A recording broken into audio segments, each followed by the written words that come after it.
Graça e paz, meus queridos. Tudo bem com vocês? Uma boa semana vocês tiveram? Que bom. Nós estivemos, a semana passada, falando sobre a doutrina das Escrituras. Dentre outras coisas, nós começamos, por último, falando a respeito da revelação. O que é revelação?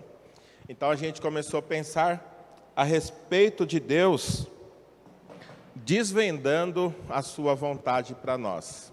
E nós percebemos, através do estudo, que quais eram as consequências de Deus não se revelar a nós. A gente viu que nós não teríamos condições de conhecer a Deus. Nós só o conhecemos porque Ele se revelou. Imagina, como que nós conheceríamos um ser invisível? Nós só o conhecemos porque Ele decidiu graciosamente falar conosco em palavras humanas. Também nós perderíamos, o que nós perderíamos se não existisse uma revelação proposital de Deus do seu ser? Se Ele realmente não se revelasse de uma maneira propositada, o que aconteceria conosco? Certamente nós viveríamos sem propósito e nós viveríamos plenamente sem esperança, porque o que é a vida? Nascer, crescer, morrer e acabou? Nós só sabemos a respeito da existência de um céu, de uma eternidade, porque Deus se revelou a nós de maneira propositada. Hoje nós vamos continuar a partir de onde nós paramos a semana passada. E hoje nós vamos falar a respeito da revelação específica. Nós vimos que revelação é o ato de Deus desvendar a sua vontade. Ele se revelou, ele se manifestou. Era algo que estava escondido, nós não tínhamos condições de conhecer, mas Ele tirou o véu e mostrou a sua vontade a nós. E a gente falou que tem dois tipos de revelação. O primeiro tipo de revelação era a revelação geral. As coisas criadas, a sua provisão, a forma como Ele mantém o universo em ordem. Tudo isso mostra para a gente que tem um Criador, que existe alguém por trás de tudo isso. Mas essa revelação geral não tem um conteúdo redentor. Nós não vamos chegar à salvação, à redenção, ao perdão dos nossos pecados somente através da revelação geral. A revelação geral mostra para todo ser, e todo ser é indesculpável, mostra que tem um Criador. Mas hoje nós vamos falar da revelação específica de Deus. A revelação específica de Deus se deu por dois meios. A gente vê que essa revelação específica se deu por meio de Jesus. O que diz ali o Evangelho de João, verso 1, capítulo 1, verso 14? Diz assim: aquele que é a palavra, ou o verbo, tornou-se carne e viveu entre nós. Vimos a sua glória, glória como do unigênito vindo do Pai, cheio de graça e de verdade. Quando a gente começa a estudar a pessoa de Jesus, mediante a revelação específica que Ele nos deixou, nós vamos então conhecer melhor a Deus. E também, além de Cristo, Deus se revela a nós por meio da palavra. Olha lá o que diz João 5,39. Vocês estudam cuidadosamente as Escrituras, porque pensam que nelas vocês têm a vida eterna. E aí Jesus conclui: e são as Escrituras que testemunham a meu respeito. Então, a revelação geral mostra que existe um Deus. Mas a revelação específica que se deu na pessoa do Senhor Jesus, Ele se encarnou para nos mostrar o Pai, para nos revelar o Pai, para nos revelar o amor, a graça. E por meio das Escrituras, nós podemos conhecer tanto Jesus quanto conhecer ao Pai. Se Deus tivesse parado na revelação geral, nós só saberíamos que Ele é um Criador, mas infelizmente nós terminaríamos todos condenados. Mas Ele nos amou de tal maneira que Ele deu o seu Filho unigênito. E esse Filho unigênito veio revelar o amor do Pai de uma maneira mais próxima, de uma maneira mais específica. E através da Bíblia nós podemos compreender tudo isso. É claro que nós não podemos compreender plenamente Deus, porque a próxima lição será sobre Deus e a gente vai ver que é impossível um ser finito conhecer plenamente um ser infinito. Mas tudo aquilo que Ele deseja que nós conheçamos a respeito dEle, Ele deixou nessa revelação específica através das Escrituras. Então, nós vamos ver que as Escrituras, elas são aquilo de mais precioso que nós temos nesse mundo. Porque, embora a gente negligencie tanto o contato com as Escrituras, elas podem mudar de maneira definitiva a nossa eternidade. Conhecendo as Escrituras, conhecendo Jesus por meio dela, conhecendo Deus por meio das Escrituras, uma pessoa que nasceu estava rumando para o inferno, mediante essa revelação específica, pode então ter um encontro com Deus verdadeiro, o perdão dos seus pecados e a vida eterna. Então, aqui nós encerramos a questão da revelação. Revelar é desvendar, dois tipos de revelação: geral, a forma como Deus manifesta a sua existência para todo ser, como diz Romanos capítulo 1, verso 18, que o seu eterno poder, o seu plano, a sua vontade, todas são manifestas através das coisas que Ele criou, através dos seus milagres, através da preservação da natureza, através da provisão que Ele nos dá. E de maneira específica, por meio de Jesus e por meio da palavra. Mas como essa palavra chegou até nós? Por que nós podemos confiar nesse livro? Porque nós acreditamos que esse livro é realmente a palavra de Deus. Geralmente eu converso com pessoas e eu falo para ela, não, a Bíblia é diferente de Shakespeare. A Bíblia é diferente da Veja. A Bíblia é diferente de qualquer outro livro existente na face da terra. E a pergunta que as pessoas dizem é assim, fazem essa, mas não foram homens que escreveram? E eu sempre respondo, eu nunca vi uma girafa escrevendo. Eu nunca vi um elefante escrevendo. Nunca vi uma onça escrevendo, um cachorro ou um macaco escrevendo. É lógico que foram escritas por homens, por seres humanos, dotados de capacidade intelectual, mas tem uma particularidade.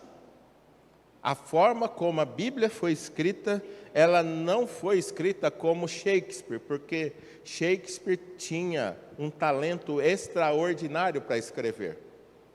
Então, ele registrou em muitos volumes a sua capacidade intelectual e poética. E a gente ouve falar de alguns dos poemas e dos livros escritos por ele. Mas qual é a diferença de Paulo, Pedro, Isaías, Moisés, de qualquer outros escritores atuais, ou até mesmo anteriores a eles? Então, a diferença é a questão da inspiração. O que você entende por inspiração? Quando você ouve falar, porque é uma palavra muito batida entre nós.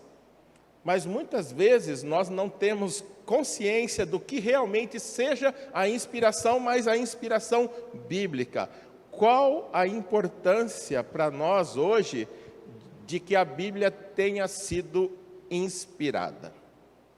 Então, começando com a definição de inspiração, inspiração quer dizer o seguinte: inspiração é a ação supervisionadora.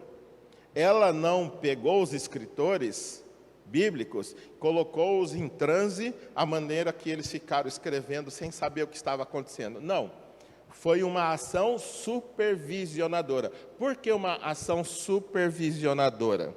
Uma ação supervisionadora do Espírito Santo sobre os autores humanos da Bíblia, de modo que, ao usarem as suas próprias personalidades e estilos, redigiram e registraram sem erro as palavras da revelação divina ao homem nos autógrafos originais. Vamos por partes, né? Então, uma ação supervisionadora. O Espírito Santo agiu sobre os autores bíblicos, de maneira que, ao usarem as suas próprias personalidades. Como usarem as suas próprias personalidades? Paulo era um gênio, um intelectual. João era o quê? Pescador. João, Pedro, Tiago, todos pescadores. Quando Paulo escreve ali em Efésios, capítulo 3, ele começa ali no verso, acho que 12, 13, e ele vai parar lá no 21. Ele faz uma frase grande, com um monte de informação, que a gente fica até perdido para entender aquele texto. E João, ele diz assim: aquele que tem o filho, tem a vida. Aquele que não tem o filho, não tem a vida. Paulo, dotado de um grande preparo que ele recebeu aos pés de Gamaliel, o rabino da época, Deus usou ele com a sua própria personalidade e tudo aquilo de bagagem que ele tinha, mas Deus supervisionou. Deus conduziu ele de maneira que ele registrasse sem erro a vontade de Deus escrita para nós. Então, o Espírito Santo supervisionou de modo que, usando a personalidade de cada um, eles pudessem registrar, sem erro. Sem erro. Aí que é muito importante. E o que é autógrafos originais? A primeira vez que ele escreveu. Então, quando ele pegou o pergaminho lá para escrever, aquele registro original não continha erros. A grande dificuldade que nós temos hoje, quando você começa a olhar para os pergaminhos, imagina aquele texto que está escrito ali, sem nenhuma pontuação, sem nenhum espaço, sem parágrafo, sem nada. Era assim que era escrito o grego antigo. Então, imagina, tira toda a pontuação, tira todos os espaços, e junta todas as letras e forma uma frase só. Era assim que era escrito. Agora imagina o trabalho dos tradutores para pegar isso e traduzir. É um trabalho muito difícil.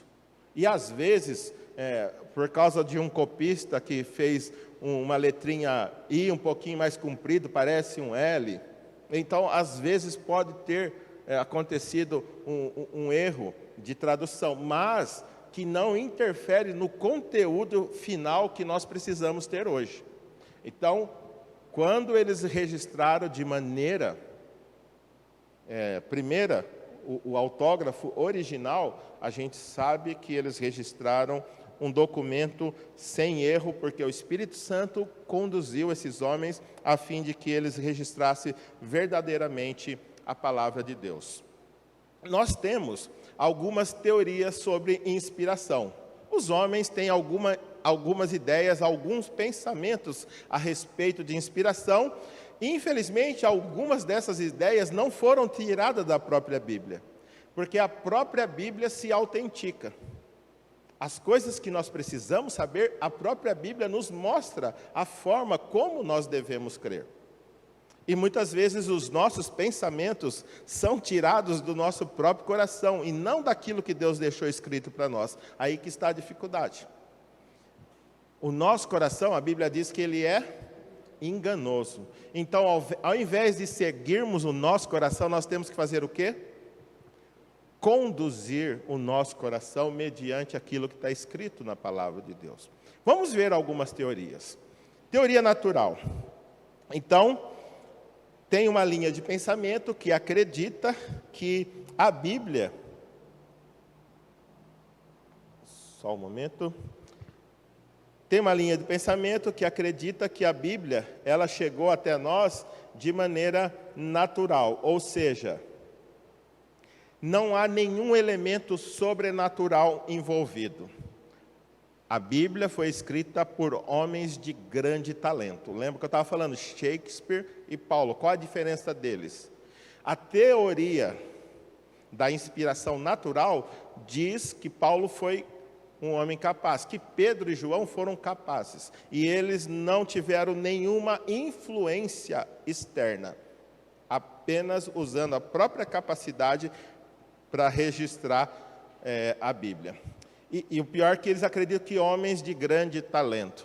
Você comparar Paulo, você comparar Lucas, você comparar outros escritores, Moisés, que teve um grande preparo ali no Egito, com Pedro, João, Tiago, Judas, não é honesto dizer que eles tinham grande preparo. Pedro, João e Tiago, quando eles estão pregando ali em Atos, as pessoas falam, da onde esses caras tiraram tanto conhecimento? Eles não são todos iletrados? Eles não tinham estudo?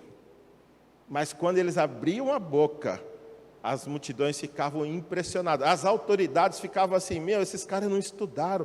Como eles são capazes de dominar tão bem o assunto que eles estão falando? Como? E aí dizem, notaram que eles estiveram com Jesus. Mas além de estar com Jesus, cada um deles foi o quê? Dirigido pelo Espírito Santo para poder redigir. Então, essa teoria natural, ela não encaixa. Porque tem coisas na Bíblia que nós não teríamos condições de saber apenas pelo raciocínio humano. Nós não teríamos condições, se Deus não tivesse intercedido. Vocês conseguem dizer alguma coisa que, se Deus não tivesse revelado, nós não teríamos condições de saber?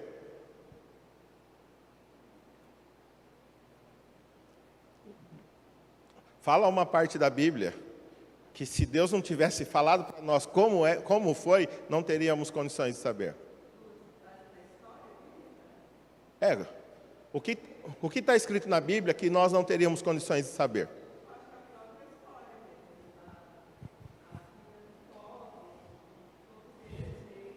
A vida dos povos teria, porque os homens estavam ali.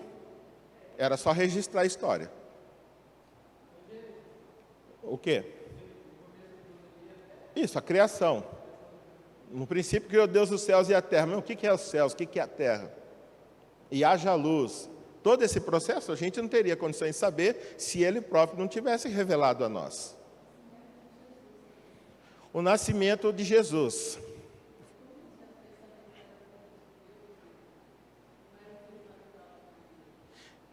Isso. Como saber se que ele não era um filho natural de Maria? Ainda até que dá, porque assim, ela poderia falar, nós poderíamos não acreditar. Mas a Maria estava lá para confirmar. Agora, tem conceitos, por exemplo, o céu. O tabernáculo que Deus mostrou para Moisés. Como a gente saberia se Ele não tivesse revelado a nós? Que tem um Deus moral que vai julgar os nossos pecados. Como que a gente poderia saber essas coisas? A vontade de Deus nos 10 mandamentos. Como que a gente poderia saber que é a forma como Deus gostaria que a gente vivesse respeitando? Oi? Apocalipse, O arrebatamento, as coisas que vão acontecer. Como nós teríamos condições? O mundo espiritual, os anjos, os demônios, essas coisas nós não teríamos condições de saber se Deus não tivesse revelado e se o Espírito não tivesse capacitado aqueles homens que escreveram da maneira que escreveram. Então, essa teoria natural, ela não é correta. Mas tem uma outra que é mística e iluminativa. O que essa teoria acredita? Que os autores bíblicos eram cheios do Espírito Santo, como qualquer cristão pode ser nos dias de hoje. Então, a inspiração é aquele negócio meio zen, que a pessoa entra num transe para fazer coisas, tipo assim, na hora do louvor, a pessoa está lá, voando, está foi lá para Marte, né? Ou eles acreditam que pessoas que escrevem hinos e músicas belas nos nossos dias, elas estão tão inspiradas quanto Marcos, Mateus. E a Bíblia é muito clara quando diz que a revelação acabou ali em Apocalipse. Tudo que veio depois não é inspiração. Tanto é que muitas das músicas que as pessoas falam que são inspiradas contêm heresias, contêm erros bíblicos. Então, inspiração terminou com João, ali na ilha de Patmos. O restante é um outro recurso que nós vamos ver daqui a pouco, que é a iluminação. É necessário que o Espírito Santo haja em nossa mente para que a gente compreenda as coisas que estão escritas aqui. Uma outra teoria é a teoria do ditado. Ou seja, os autores bíblicos foram apenas instrumentos passivos nas mãos de Deus, como uma máquina de escrever, que ele usou para registrar suas palavras. É claro, né, sabe-se que algumas partes da Bíblia foram ditadas. Por exemplo, os 10 mandamentos, né? Por exemplo, tem outras passagens ali em Levítico que Deus fala, ó, escreva, faça assim, anote, registre. Sim, tem partes que Deus falou, mas a questão é assim, nem sempre, são pouquíssimas partes que Deus ditou que eles deveriam escrever. Eles não estavam como uma máquina que Deus teclava para que saísse o que eles queriam. Quando a gente vai ali em 1 aos Coríntios, abra ali 1 aos Coríntios capítulo 1.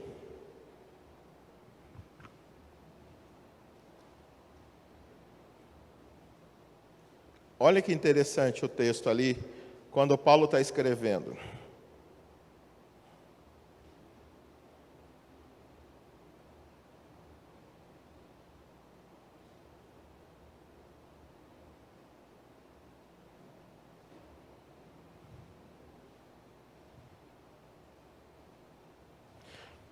Olha o verso 15 e 14. O que está acontecendo? Lá na carta, ou melhor, na igreja do Coríntios, está tendo uma pequena divisão.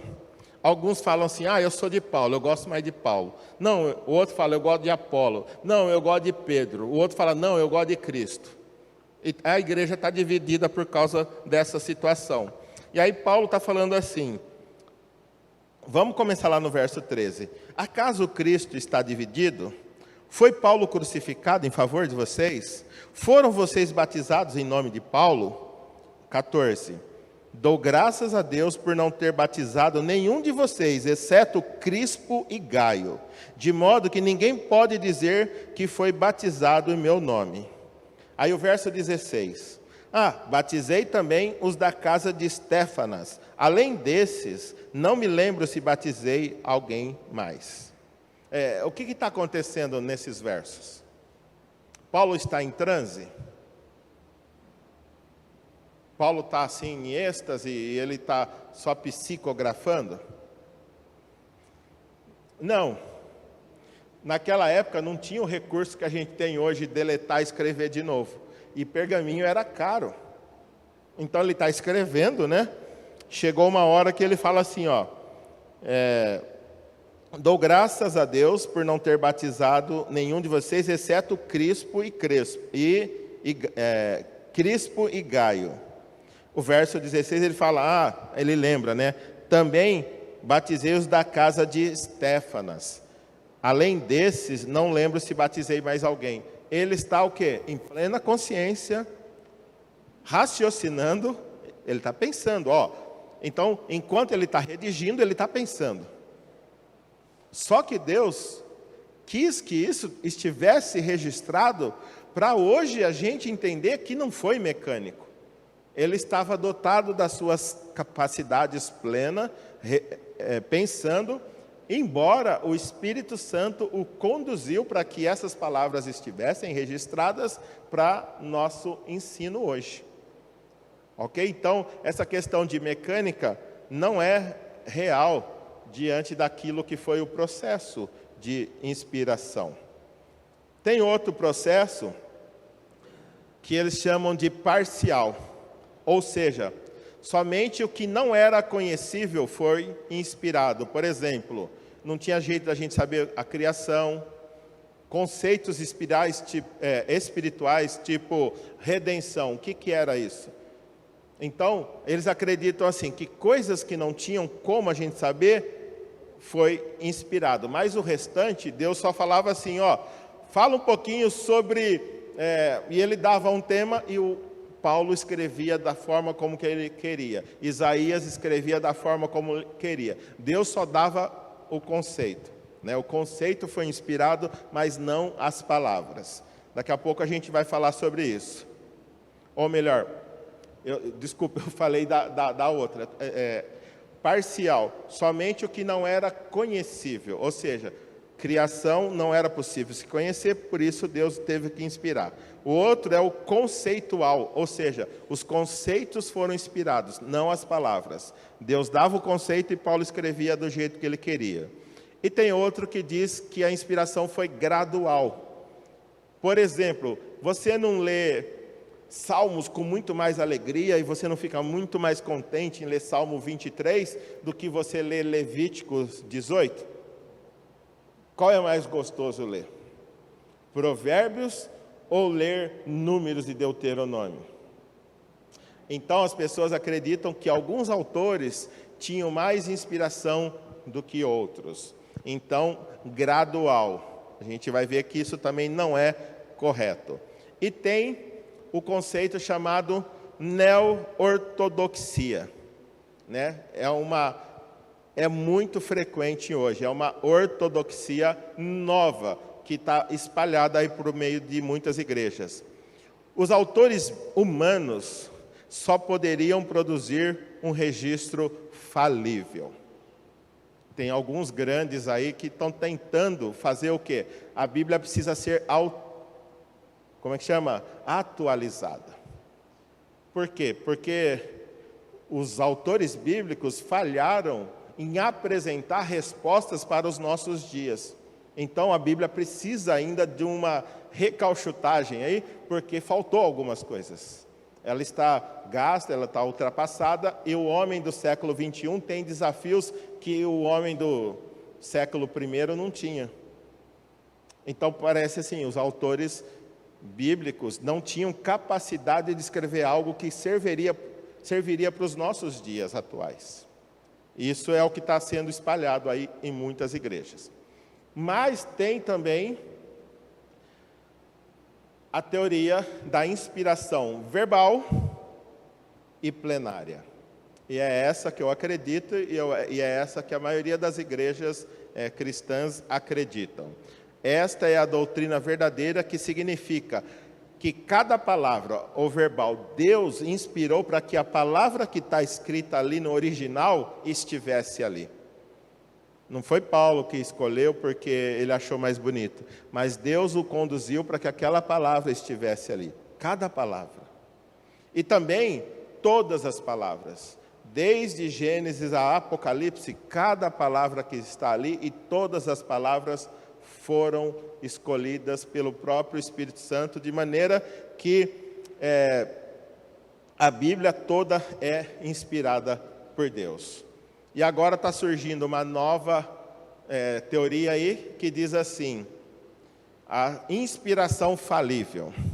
Uma teoria que vem ganhando popularidade, segundo a qual a Bíblia é inspirada, porém não isenta de erros. É quase igual à da neo-ortodoxia.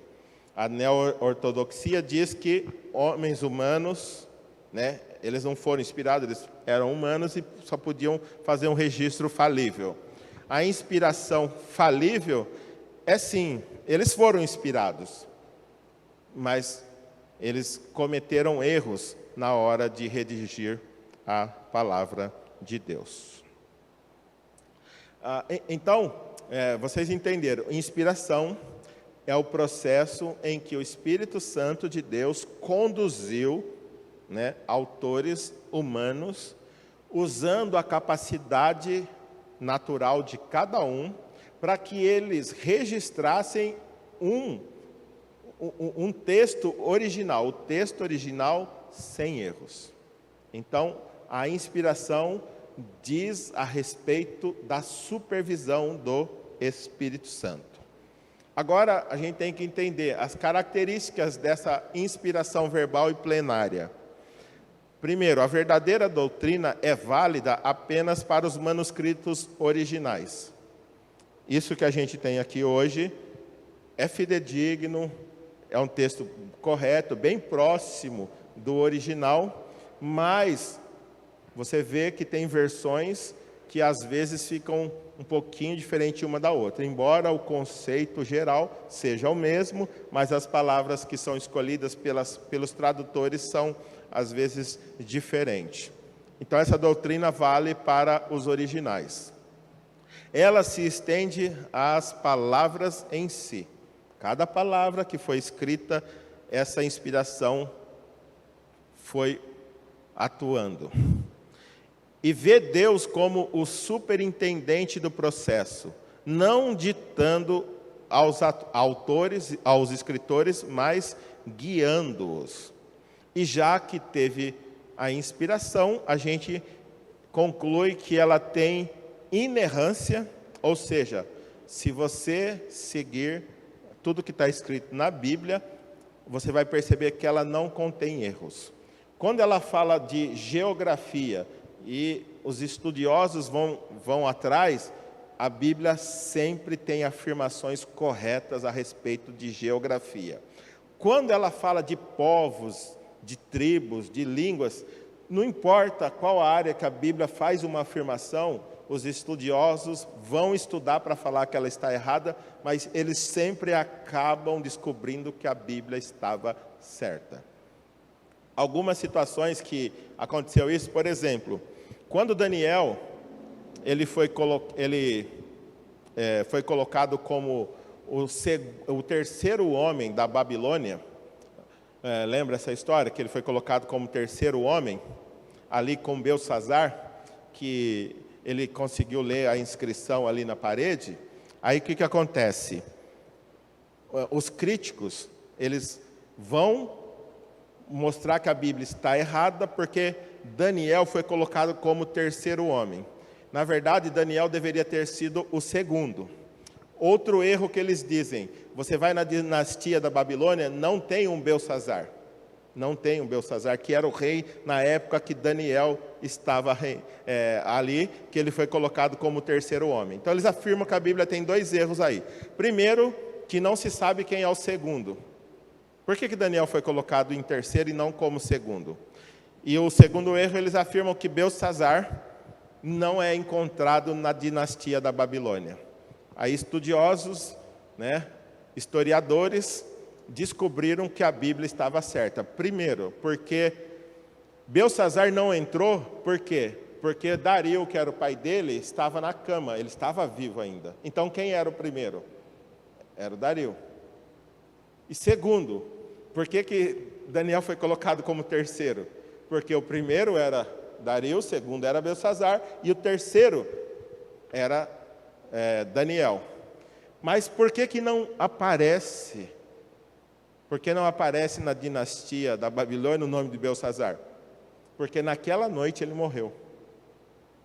Ele morreu. A Pérsia invadiu e matou ele. Então, por isso que ele não entra. Ele nunca foi rei de fato. Ele estava reinando, mas o pai na cama era o rei de fato. Então, sempre que alguém quer provar que a Bíblia está errada, e eles vão pesquisar, eles acabam concluindo que a Bíblia estava correta. Eu lembro que esses tempos apareceu, historiadores descobriram, falando sobre o povo heveu. A Bíblia fala dos heteus, dos heveus, mas eles não tinham nenhum registro secular fora da Bíblia a respeito desse povo. Então dizia, não, a Bíblia está errada porque fala de um povo que não tem registro fora da Bíblia. E há pouco tempo atrás eles descobriram registros antigos dizendo de um povo chamado heveu. Então, não importa para onde você olha para a Bíblia, se é geografia, se é povos, se são costumes. Toda a afirmação que a Bíblia faz, quando vão estudar para provar que ela está errada, o que eles acabam fazendo, comprovam mais uma vez que ela está correta. Sempre a Bíblia não tem nenhuma afirmação errada. Então, a inspiração inclui inerrância, ou seja, ela não tem erro. Se a Bíblia falou, pode ir atrás que você vai ver que a Bíblia fez uma afirmação correta. Outra coisa, infalibilidade. O que é infalibilidade? Se você seguir aquilo que a Bíblia está dizendo, você nunca vai falhar. Siga o que está na Bíblia.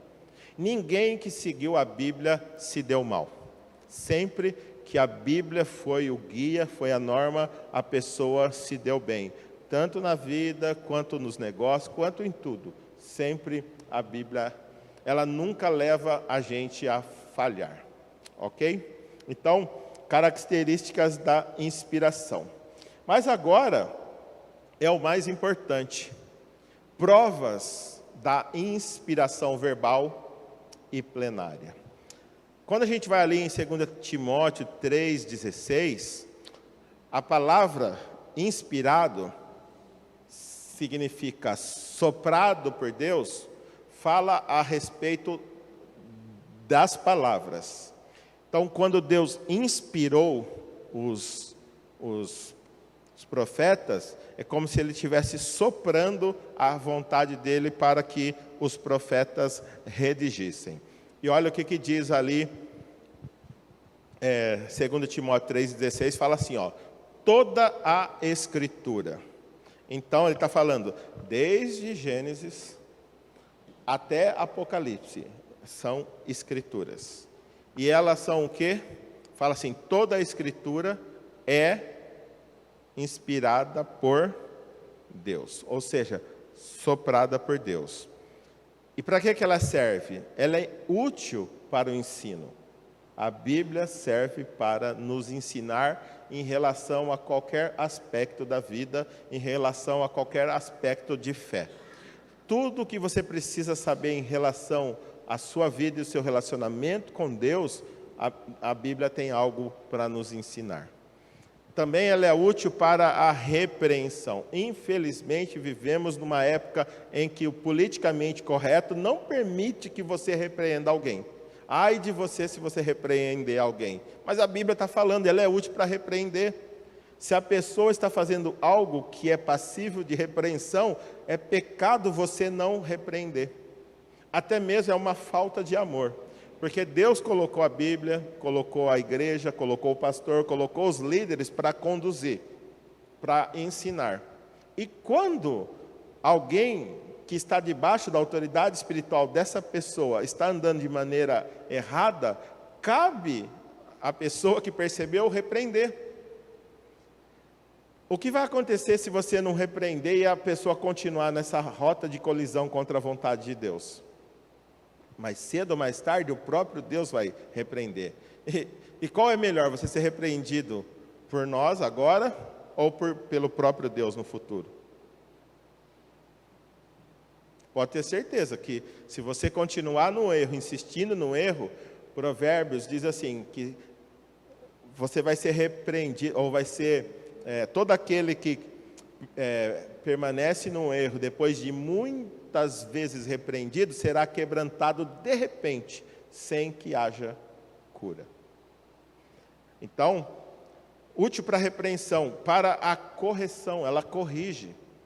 Nós temos pensamentos errados, nós temos desejos errados, temos sentimentos errados. Lendo a Bíblia, ela vai corrigir você. E também ela é útil para instrução na justiça. Nós vamos... e justiça é uma palavra importante na Bíblia que diz a qualidade daquele que é como deve ser. Então, se você quer ser como você deve ser, você tem que olhar para a Bíblia. A forma como Deus te criou e o propósito pelo qual Ele te criou está escrito na Bíblia. Se você quer ser alguém justo, ou seja, que se encaixa perfeitamente dentro da vontade de Deus, você precisa ler a Bíblia.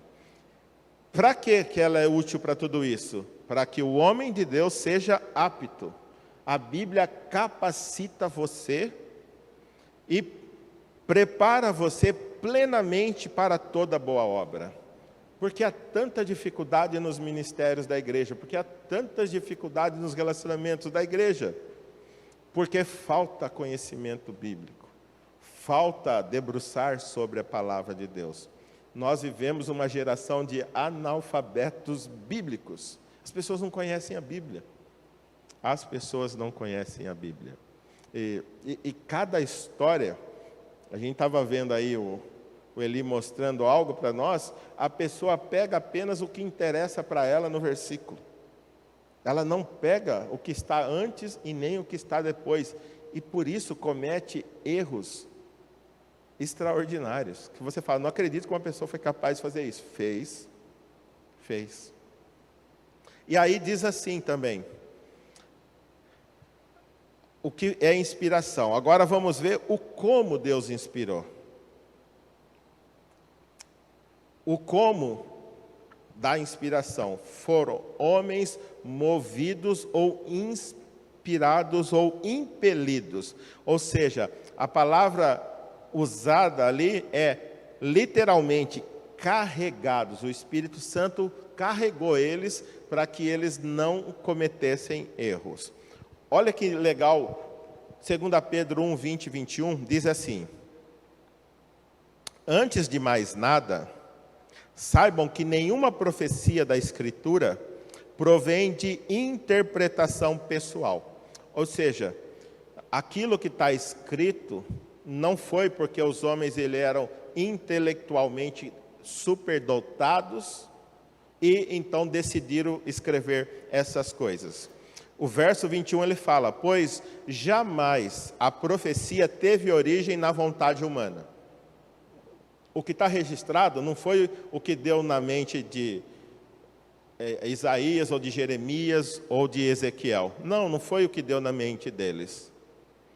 O Espírito conduziu para que eles registrassem aquilo, embora não anulou a capacidade de cada um deles. E aí diz assim, pois a profecia jamais teve origem na vontade humana, mas homens falaram da parte de Deus. Então, o que está escrito aqui veio de Deus. Aí o como que é o interessante, impelidos, ou carregados, ou movidos pelo Espírito Santo. Então, quando Paulo estava escrevendo, embora ele tinha consciência de que ele estava escrevendo, o Espírito Santo estava supervisionando, conduzindo, carregando eles para que não houvesse erro. Então, isso é o mais importante que a gente tem que saber da inspiração. As palavras foram sopradas pelo próprio Deus e os escritores foram movidos pelo Espírito Santo para que não houvesse erro algum nos autógrafos originais. Oi, Eli.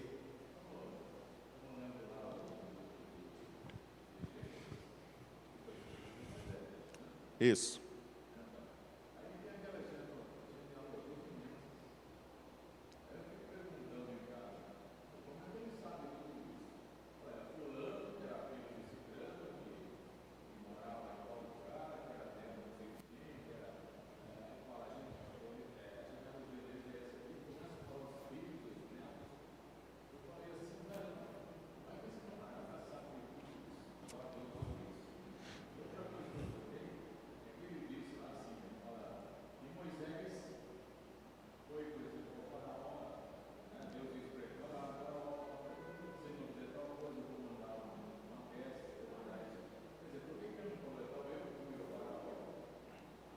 É porque assim, é o estilo de linguagem e é o costume, né, do povo hebraico.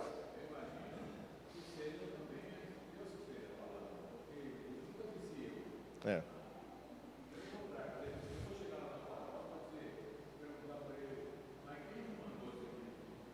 Isso.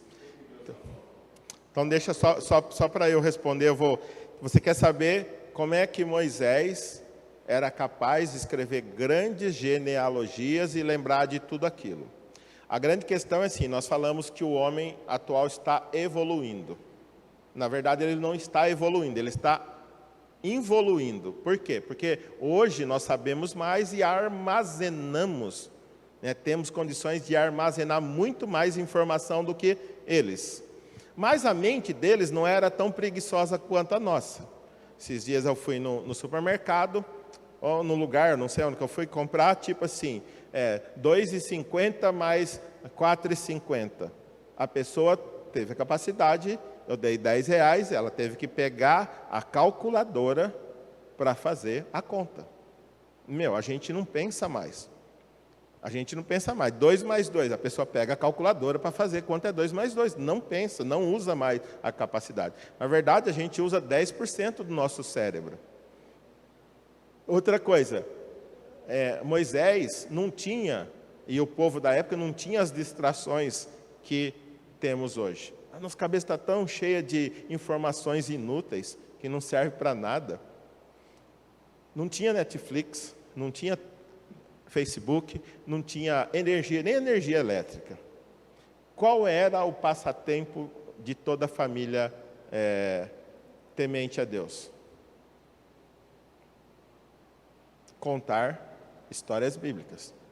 Noite após noite, dia após dia. Então, quantas vezes essas genealogias foram passando? De um para outro, de um para...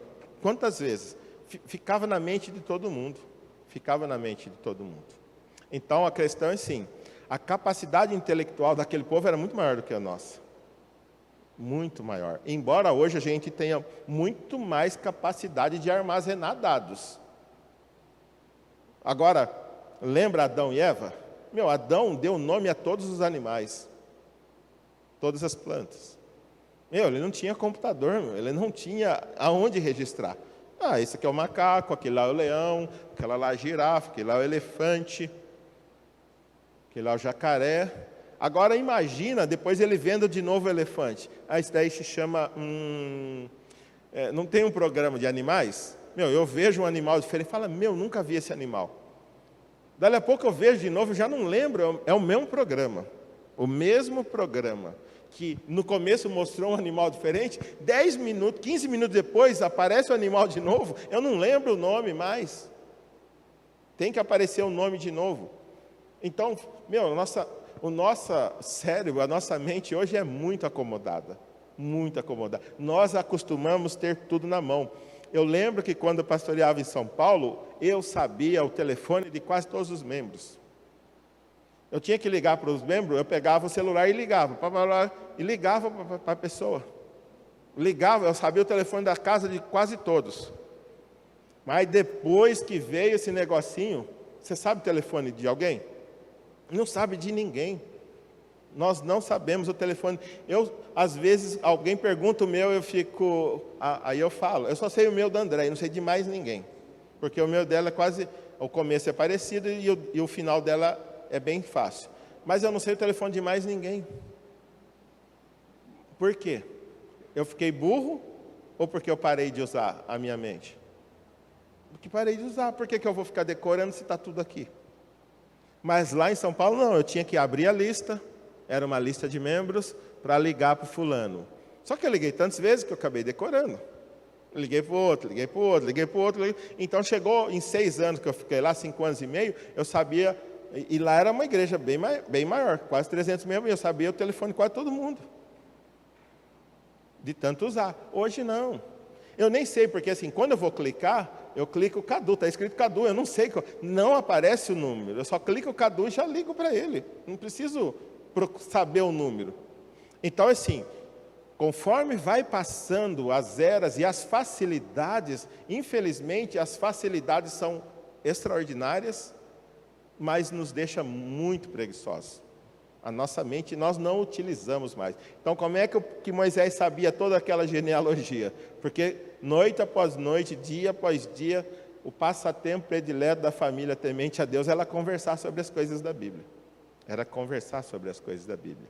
E é interessante também que ali na época de Moisés já não, mas aquelas primeiras genealogias, muitos conviveram juntos. Os caras viviam 700 anos. né? 700 anos, os caras, 900 anos, 800 anos, eles viviam com muita geração. Os caras estavam ali ainda, ó, esse é filho daquele, que é filho desse, que é filho daquele.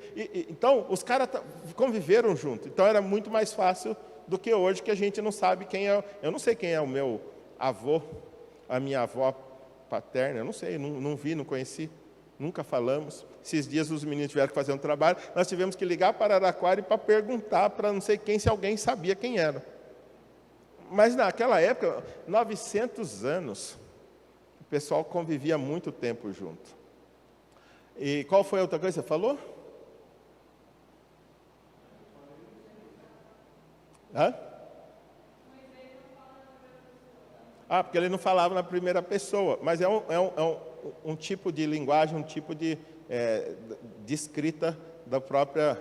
Ele sempre falava em segunda pessoa, como se ele fosse o narrador, né? Que ele estivesse narrando aquilo que estava acontecendo. Mas era ele mesmo que viveu. Só o finalzinho de Deuteronômio que não foi ele, né? Porque fala da morte dele, acho que lá no 32, 33, e vai até o 34. Só isso que acho que deve ter sido Josué que concluiu, mas o restante foi ele mesmo quem redigiu. Vamos pensar um pouquinho sobre provas da inspiração verbal e plenária. Vamos pensar um pouquinho agora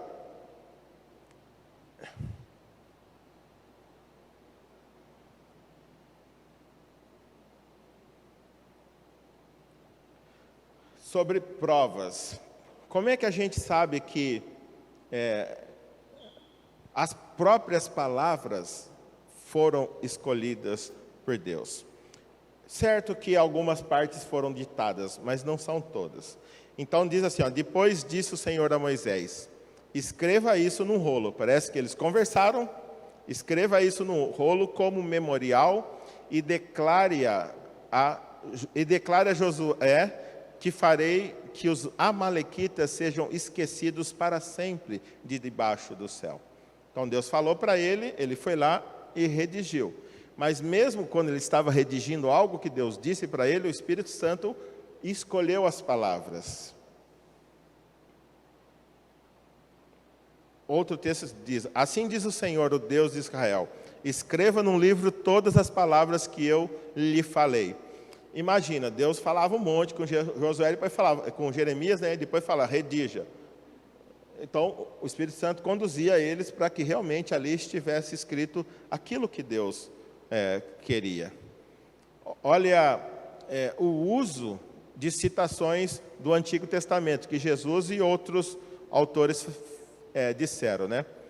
Pois disse Deus, né, Jesus falando, honra teu pai e tua mãe, e quem amaldiçoar seu pai ou sua mãe terá que ser executado. Ele está dizendo assim, disse Deus. Mas quem que escreveu isso? Foi Moisés. Mas ele está dizendo que quem disse foi Deus. Então Jesus usa as palavras do Antigo Testamento como sendo palavra de Deus.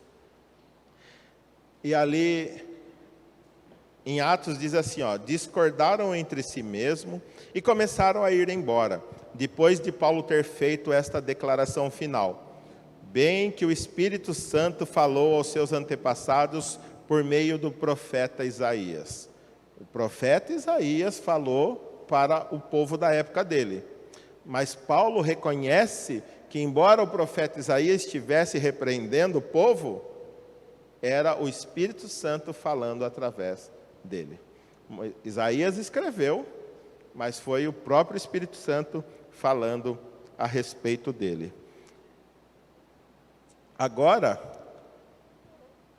que é o mais interessante, a respeito da prova da inspiração verbal e plenária, o uso que Jesus fez do Antigo Testamento.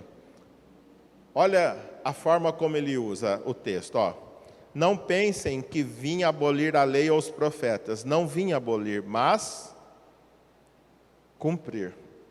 Então ele está dizendo que aquilo que estava escrito, ele veio cumprir. Mas ele também diz assim em João 10:35. Se ele chamou deuses aqueles a quem veio a palavra de Deus, e Jesus afirma, e a Escritura não pode ser anulada. Então ele está discutindo ali com os fariseus e ele afirma, a Escritura não pode ser anulada. Então ele está mostrando a importância das Escrituras.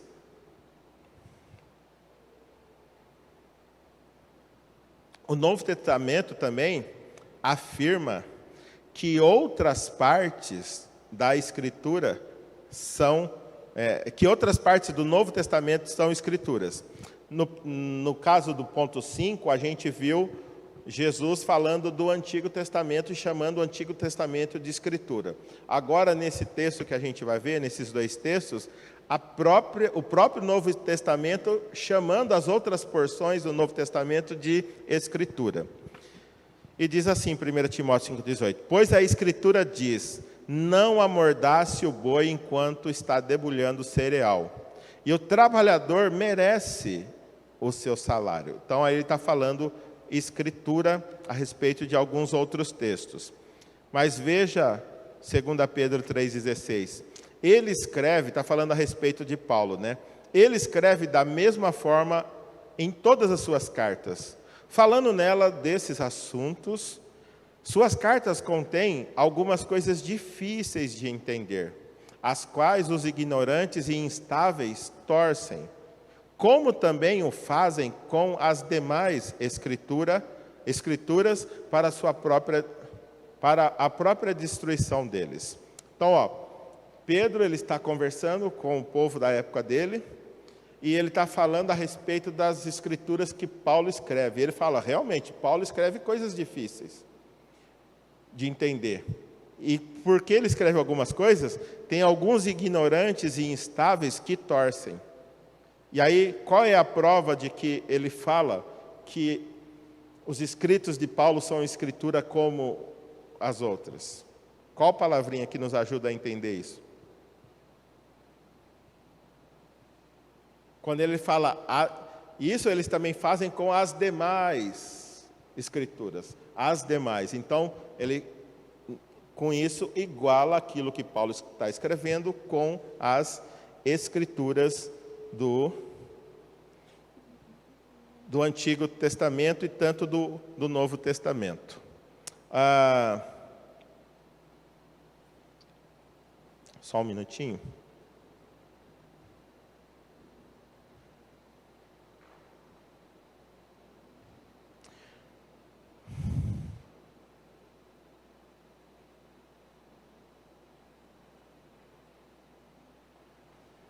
Nós estamos falando de provas da inspiração verbal e plenária. Então, os escritores tinham consciência de que estavam escrevendo a palavra de Deus. Quando Paulo está escrevendo aos Coríntios, veja o que ele diz. Está falando a respeito das palavras que eles estão falando. Ele fala assim, delas também falamos, não com palavras ensinadas pela sabedoria humana, mas com palavras ensinadas pelo Espírito, interpretando verdades espirituais para os que são espirituais. Então, as coisas que Deus quer que nós saibamos, ele fala, dessas coisas nós falamos, mas não com palavras ensinadas pela sabedoria humana. Ou seja, como eu estava dizendo, não foi a capacidade intelectual dos homens que escreveram a Bíblia que decidiu o que deveria ser escrita. Mas ele está falando assim, mas com palavras ensinadas pelo Espírito. O que Paulo escreveu não era a vontade dele, mas ele estava escrevendo coisas ensinadas pelo Espírito. E o mais legal, interpretando verdades espirituais para os que são espirituais. Daí está a dificuldade de alguém que não dificuldade, mas a impossibilidade daquele que ainda não recebeu a Jesus e que não tem o Espírito Santo, compreender as coisas que estão na Bíblia. Por isso muitos acham que são loucura as coisas que estamos falando. Por quê? Porque eles não têm capacidade de entender coisas espirituais. Porque coisas espirituais só podem ser entendidas quando o próprio Espírito Santo ilumina nossa mente e nos ajuda a compreendê-las. E ali Pedro, ele diz também assim, procurando saber o tempo e as circunstâncias para para os quais apontavam o Espírito de Cristo que nele estavam. Ou seja, ele está falando dos profetas do Antigo Testamento, né, que estava agindo naquelas pessoas a fim de que eles conseguissem entender os tempos e as circunstâncias que o Espírito estava apontando. Quando lhes predisse os sofrimentos de Cristo e as glórias que se seguiriam àquele sofrimento, a eles foi revelado que estavam ministrando não para si próprios, mas para vocês, que falaram das coisas que agora lhes foram anunciadas por meio daqueles que lhes pregavam o Evangelho pelo Espírito Santo enviado dos céus. Coisas que até os anjos ansiavam observar. Estava falando assim, ó, o pessoal do Antigo Testamento não estavam falando para eles, mas para as pessoas lá da frente, que eram o povo que agora estava ouvindo o Evangelho por aqueles que estavam pregando. Então parece que Pedro está falando assim, ó, Isaías falou, Jeremias falou, mas agora os evangelistas estão esclarecendo para vocês as coisas que aqueles profetas pregavam, porque agora elas se concretizaram e vocês ouviram por meio dos que estão pregando o Evangelho. Agora, por que eu posso confiar na inerrância? Eu estava falando da inspiração verbal e plenária, agora por que eu posso confiar que a Bíblia não contém erros? Primeiro, é o caráter, a confiabilidade do caráter de Deus. Quem Deus é? Olha o que diz ali,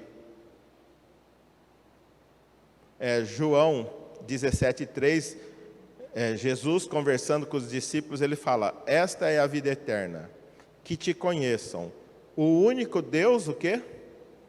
Verdadeiro. Pelo fato de Deus ser verdadeiro, nós podemos confiar no caráter dele, que ele nos deixou um registro fiel.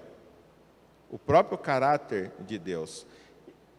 O único Deus verdadeiro e a Jesus Cristo a quem enviaste.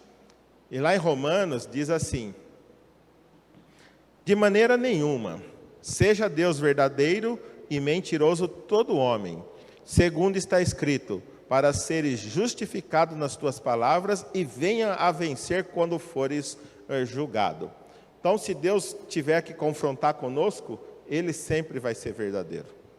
Sempre o que ele fala é verdadeiro. Ninguém vai poder chegar diante de Deus e falar: não, Deus. Não, ele sempre que falou a verdade. E sempre que a gente não está em conformidade com a palavra dele, nós estamos mentindo.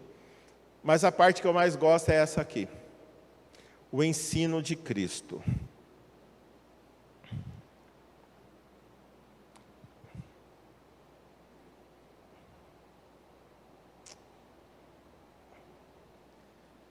Na verdade, o ensino de Cristo a gente já falou, que ele falou sobre o Antigo Testamento.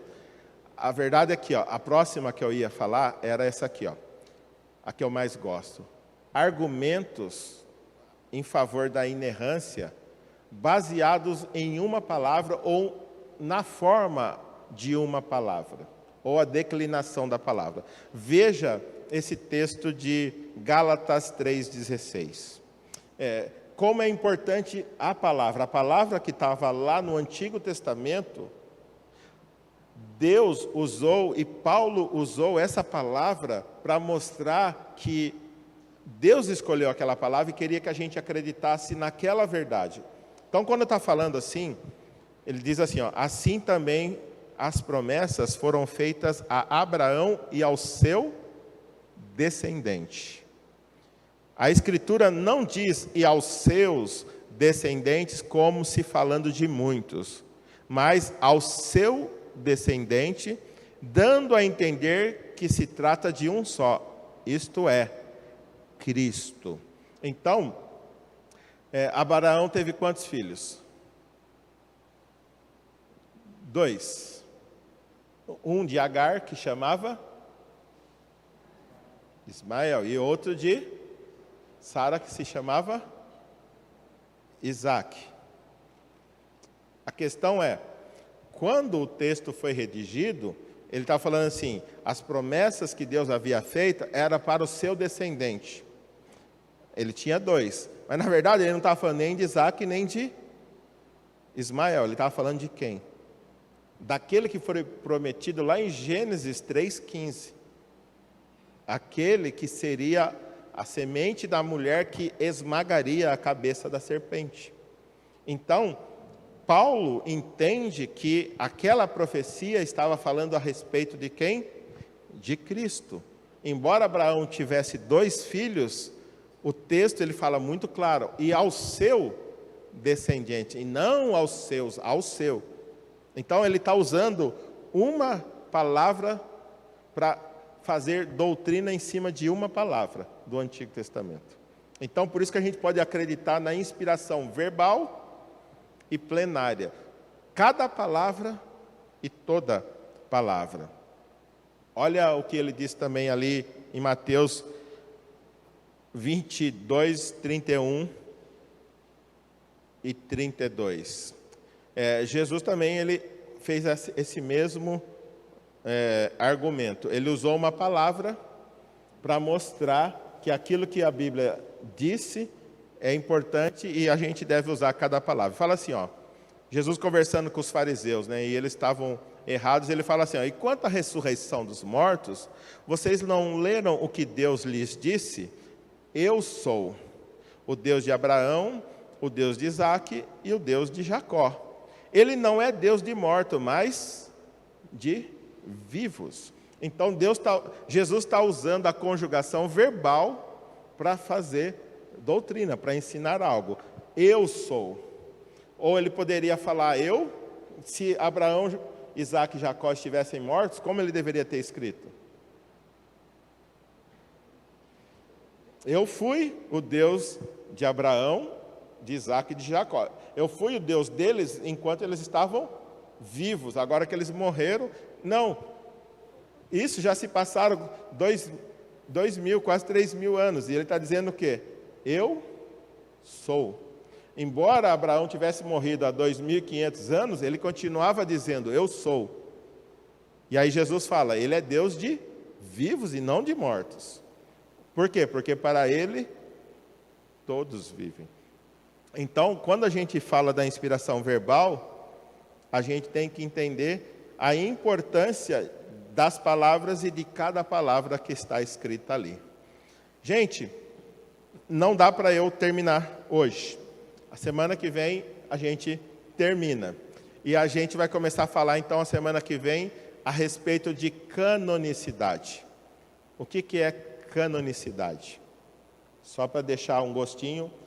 Canonicidade é uma característica inerente de um livro que foi inspirado por Deus. E a gente vai falar sobre o cânon, que é a vara de medir, que falam que são apenas 66 livros. E nós vamos discutir isso. Por que 66 e não 67 e nem 65? Por que a Igreja Católica tem 73 e nós não temos? Só temos 66. Então a gente vai discutir isso na semana que vem. E a gente vai olhar para as Escrituras e vai entender como foi o processo de formação do cânon, tanto do Antigo quanto do Novo Testamento, e ver se a gente pode acreditar e confiar nisso. Ok? Vamos orar. Pai, obrigado porque em Tua graça o Senhor nos dá a oportunidade de conhecermos, de termos acesso à Tua Palavra. E eu peço que, através desses estudos, o Senhor nos dê uma confiança ainda maior na veracidade da Tua Palavra. Que nós possamos confiar nela, mas que nós também possamos desejá-la ainda mais. E é em nome de Jesus que eu oro, Pai. Amém. Deus abençoe, meus queridos.